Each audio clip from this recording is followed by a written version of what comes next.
शुद्ध सोनेरी आणि दाणेदार गोवर्धन तूप गर्वाने गोवर्धन। कॉटन किंग स्टुडिओ मधून तुम्ही पाहत आहात एबीपी माझा। नमस्कार महाराष्ट्र, सुप्रभात। मी आकांक्षा जावडेकर, तुम्ही पाहताय एबीपी माझा। या बुलेटिन मध्ये आपलं स्वागत आहे। बुलेटिनची सुरुवात करूयात हेडलाईन्स पाहून। Headlines brought to you by Chitale बंधू।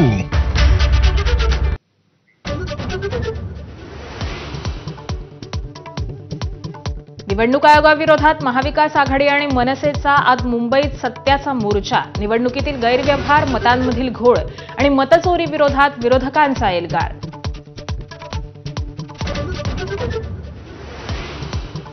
मवी आणि मनसेच्या संयुक्त मोर्चाबाबत काँग्रेसची सावध भूमिका। बिहारच्या निवडणुकांमुळे राज ठाकरेंसोबत जाण्यास काँग्रेसला अडचण असल्याची चर्चा।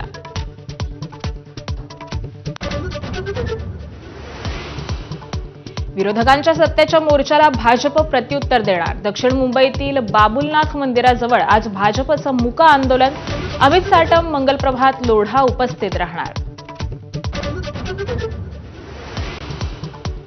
राष्ट्रवादी पक्ष शरद पवारांचा तर शिवसेना उद्धव ठाकरेंचा पक्ष। भाजप नेते चंद्रकांत पाटलांचं मोठं वक्तव्य। नव्या राजकीय वादाला तोंड फुटण्याची चिन्ह। कर्जमाफी संदर्भात अजित पवारांचं वादग्रस्त वक्तव्य। सगळंच फुकटात कसं मिळणार, तुम्ही थोडे थोडे पैसे परत करा, अजितदादांचं वक्तव्य चर्चेत। डॉक्टर आणि दोन्ही आरोपींच्या मोबाईलमधून समोर आलेला ट्रायंगल भयानक। फलटण डॉक्टर आत्महत्येप्रकरणी जयकुमार गोरेंचा गंभीर आरोप। तर प्रकरणाच्या चौकशीसाठी मुख्यमंत्र्यांकडून एसआयटीची घोषणा। संजय राऊत प्रकृतीच्या कारणास्तव 2 महिन्यांच्या विश्रांतीवर। थेट पंतप्रधान मोदींकडून लवकर बरं होण्यासाठी शुभेच्छा। फडणवीसांकडूनही तब्येतीची विचारपूस।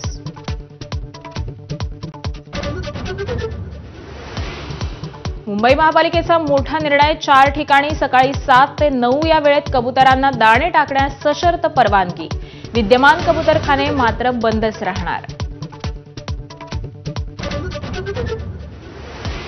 महाराष्ट्र केसरी सिकंदर शेखला अवैध शस्त्र तस्करी प्रकरणात पंजाबच्या मोहालीत अटक। पपला गुर्जर टोळीशी संबंध असल्याच्या आरोपात कारवाई, तर खोट्या गुन्ह्यात फसवल्याचा कुटुंबियांचा दावा।